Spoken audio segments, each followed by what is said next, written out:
বহু প্রতীক্ষিত বেনারসের জার্নিটা আজকে তোমাদের সাথে শেয়ার করতে এলাম। বেনারসে যাওয়ার জন্য আমরা অনেকবার চেষ্টা করেছি, অনেক দিন ধরে আমরা ভাবছিলাম যে বেনারস যাব, কিন্তু কোনোভাবেই বেনারসের টিকিটটা আর কাটা হচ্ছিল না। এবার হঠাৎ করেই একদিন দুজনে মিলে ঠিক করি যে বেনারস যাব।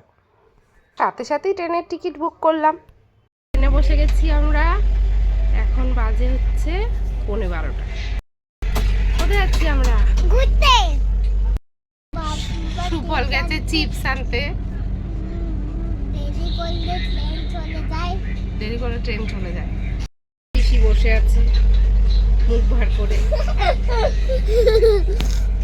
রাত্রি 10টার সময় আমরা ট্রেন থেকে নেমে অটোতে উঠে পড়লাম। শিবালয়ের কাছে আমরা সিং গেস্ট হাউস বলে একটা হোটেল বুক করেছিলাম। তো এটা হচ্ছে সিং গেস্ট হাউসের ভেতরটা।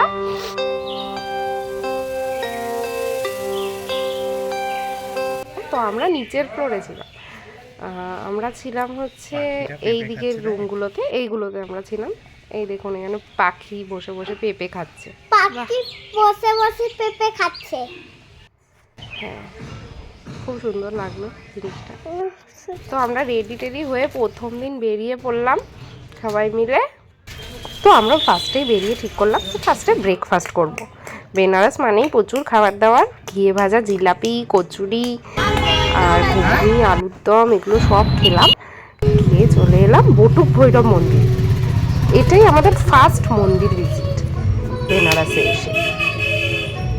যদিও এটা আমাদের প্ল্যানে ছিল না, আমরা যে অটোটা বুক করেছিলাম উনি আমাদেরকে এখানে নিয়ে আসে। কিন্তু মন্দিরটা আমার খুব ভালো লেগেছে। ভৈরবের মন্দিরে আপনারা হয়তো অনেকেই জানবেন যে অনেক কুকুর থাকে ওখানে। তো এখানেও 4টে কুকুরের বাচ্চা ছোট্ট ছোট্ট, ওরা ঘুমাচ্ছিল। আমরা টকুলকে তুলেও ঘন্টা বাজানো করালাম। তারপরে এখানে পুজো দিলাম। পুজো দিয়ে আমরা চলে এলাম পঞ্চমুখী হনুমানের মন্দিরে। এটা হচ্ছে পঞ্চমুখী হনুমানের মন্দির। রোদ ছিল কিন্তু খুব বেশি গরম ছিল না, আবার খুব একটা ঠান্ডাও ছিল না। ওয়েদারটা ছিল খুব সুন্দর। আমরা তারপরে আসলাম বেনারসি কিনতে। বেনারসি কেনার জন্য ওই যিনি অটো ড্রাইভার উনি আমাদেরকে এখানে নিয়ে আসে। এখানে বেনারসি তৈরি হচ্ছে, তো এটা বেনারসি কারখানা। এখানে আমাদের প্ল্যান ছিল যে আমরা শিশুর বিয়ের জন্য একটা বেনারসি দেখব, যে বেনারসিটা আমরা কাশী বিশ্বনাথের পায়ে ছুঁয়ে নিয়ে যাব। তো আমরা সেখান থেকে বেনারসি কিনে আমরা তারপরে চলে আসি কাল ভৈরব মন্দির দর্শনে। কেননা আমি ফেসবুকে ইউটিউবে দেখে এসেছিলাম যে কাল ভৈরব দর্শন করে তারপর বিশ্বনাথকে পুজো দিতে হবে। তো আমি তাই জন্য ফার্স্টে কাল ভৈরব দর্শনে আসি, কিন্তু এসে আমি জানতে পারি যে কাল ভৈরব মন্দির 1টা পর্যন্তই খোলা থাকে। তো তাড়াতাড়ি করে লাইনে দাঁড়িয়ে অনেক লম্বা সরু গলি পেরিয়ে আমরা লাইনে দাঁড়িয়ে যদিও পুজো দিতে পেরেছিলাম আলটিমেটলি 1টার মধ্যেই। তো পুজো দেওয়ার পর আমরা ওই গলি রাস্তা ধরেই সোজা চলে যাই ঘাটের কাছে। এই রাস্তাগুলো তো খুব সুন্দর। বেনারসের রাস্তা বা গলির আলাদাই একটা সৌন্দর্য আছে বা একটা জিনিস আছে যেটা আপনাকে টানবে। তো উঠে এসে আমরা এই ঘাটটাতে উঠি।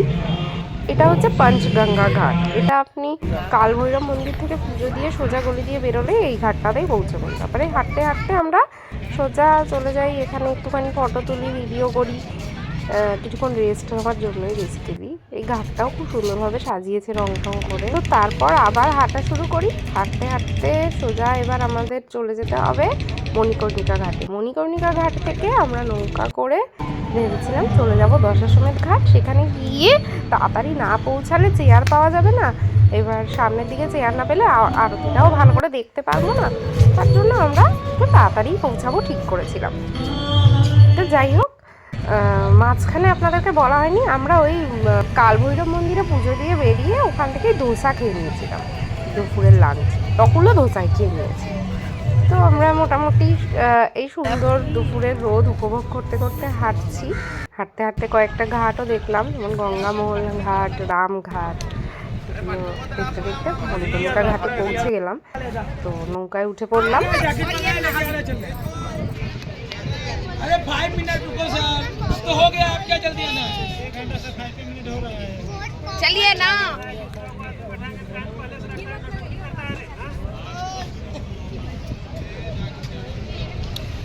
सबका जैकेट नहीं दी तूने, हम सबको तो देना चाहिए।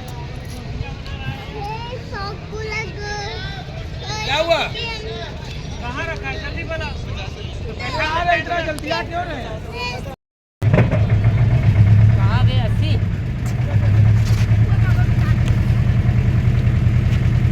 ये लगा इतना बढ़िया है।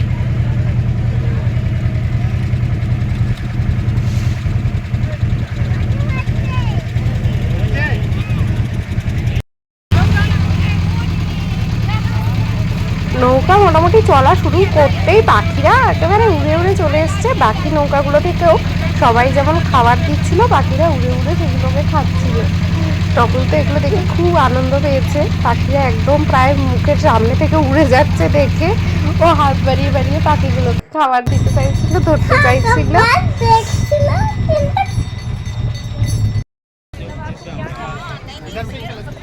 মানে এই পাড়টায় এসে সবাই স্নান করে, গঙ্গা স্নানের জন্য এই পাড়ে এসে নামতে হয়। তো আমরা এরকমভাবে যেতে যেতেও বেনারসের ঘাটগুলো দেখছিলাম, খুব সুন্দর লাগছিল, একটা দারুণ এক্সপিরিয়েন্স। এভাবে আমরা গঙ্গার বিভিন্ন ঘাটগুলো দেখতে দেখতে প্রায় 3:30 নাগাদ পৌঁছে গেছিলাম দশাশ্বমেধ ঘাটে।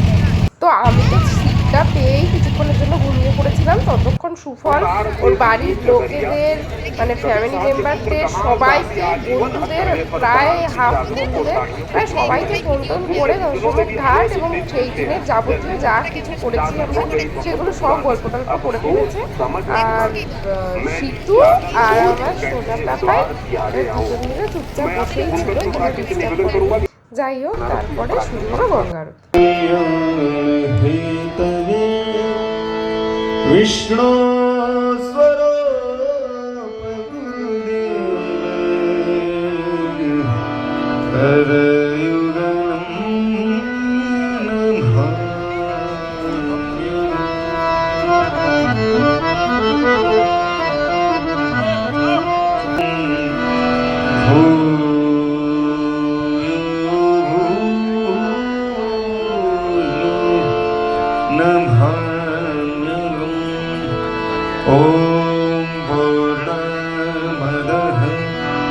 এরপর আমরা একটু আশি ঘাটে এসে বসেছিলাম।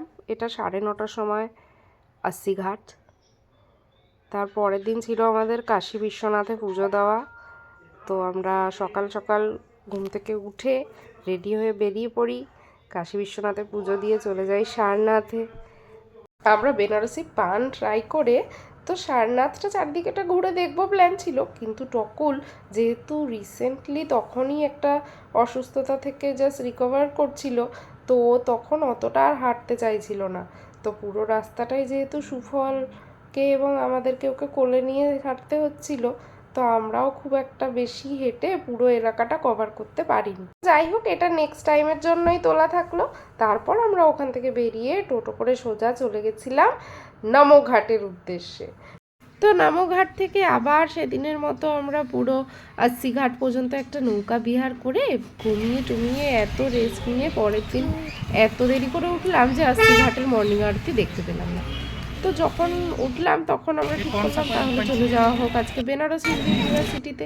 বেনারস হিন্দু ইউনিভার্সিটির মধ্যে কাশী বিশ্বনাথের একটি মন্দির আছে, যেটি বেনারসের সব থেকে উচ্চতম মন্দির। তো এই মন্দিরটা ভিজিট করতে এসেছিলাম যখন, তখন ছিল মন্দিরটা বন্ধ। তো আমরা তাই জন্যই জুস খেয়ে নিচ্ছিলাম, লাঞ্চও করে নিয়েছিলাম এর বাইরে থেকেই। তারপর চলে গেছিলাম কলা ভবন এবং বাকি কয়েকটা আমাদের পছন্দের ডিপার্টমেন্টগুলো একটু ঘুরে ঘুরে দেখতে। তো তার মধ্যেই এই ডিপার্টমেন্টটা আপনাদেরকে একটু দেখাচ্ছি। এখান থেকে বেরিয়ে আমরা গেছিলাম দুর্গা মন্দির, যেখানে আমরা পুজো দিয়েছিলাম, কিন্তু ছবি তোলা বারণ, তাই তোমাদের দেখাতে পাচ্ছি না। এরপর আমরা গেছিলাম তুলসী মানস মন্দির, যে এই যে টকুল একজন বন্ধু করেছিল, সেই বন্ধুটির সাথে টকুল একটু খেলাধুলাও করেছে এখানে। তো এই ছিল আমাদের প্রথমবার বেনারস যাত্রা। তো বলো নমো পার্বতী পতে হারা হারা মহাদেব।